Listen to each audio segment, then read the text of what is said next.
নমস্কার। সমানুপাত আবার হাজির হয়েছে পঞ্চতন্ত্রের গল্প নিয়ে। আজকের গল্পের নাম বুদ্ধিমান ব্যাঙ। এক বনে এক চটক পাখি আর তার বউ বাসা বেঁধেছিল। সেই বাসায় ডিম ফুটে দুটো সুন্দর ফুটফুটে চটক পাখি বাচ্চা হয়েছিল।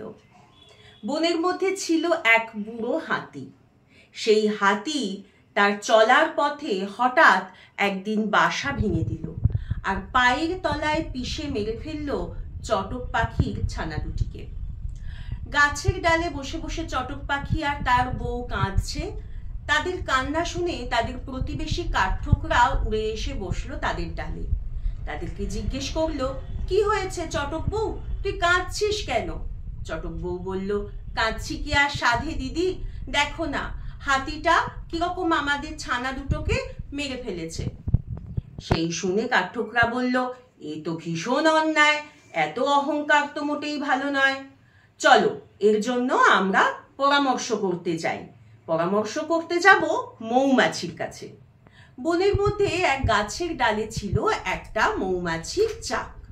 সেইখানে গিয়ে কাঠঠোকরা ডাকলো, মধুকর দাদা, মধুকর দাদা, বাড়ি আছো? মৌমাছি বেরিয়ে এসে জিজ্ঞেস করলো, কি হয়েছে? সমস্ত ঘটনা শুনে মধুকর ভীষণ রেগে গিয়ে বলল, এই বনের মধ্যে সব থেকে বুদ্ধিমান প্রাণী হচ্ছে বুড়ো ব্যাঙ।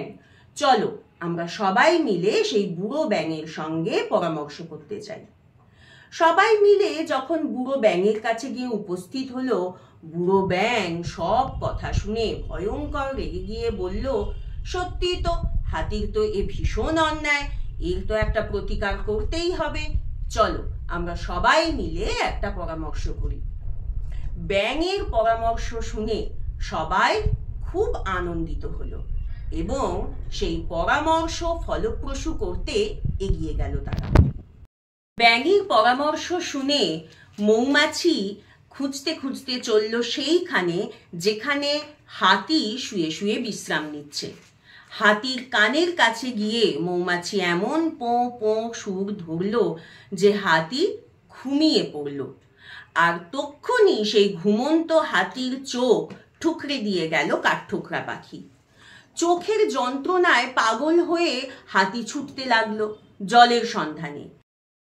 এমন সময় পাকে ভর্তি ডোবা থেকে ডেকে উঠল ব্যাঙ মক মক করে। আর ব্যাঙের ডাক শুনে হাতি ভাবলো বুঝি সেই ডোবায় রয়েছে জল।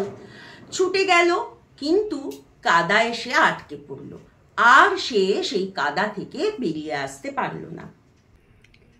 এই গল্প শোনার পর পুরুষ চটক পাখি তার স্ত্রীকে বলল, তুমি ঠিকই বলেছ, সমুদ্রের যতই শক্তি থাকুক না কেন, সে যখন আমাদের ডিম নিয়ে গেছে তার প্রতিকার তো করতেই হবে। চলো আমরা আমাদের স্বজাতির কাছে সাহায্য চাই। তখন বিভিন্ন রকম পাখির কাছে চটক পাখিরা গেল।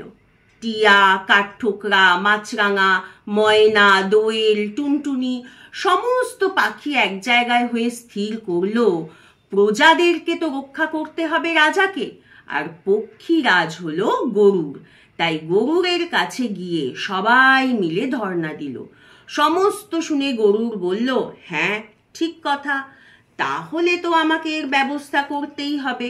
ঠিক আছে, তোমরা ফিরে যাও, আমি দেখছি এর কি উপায় করা যায়।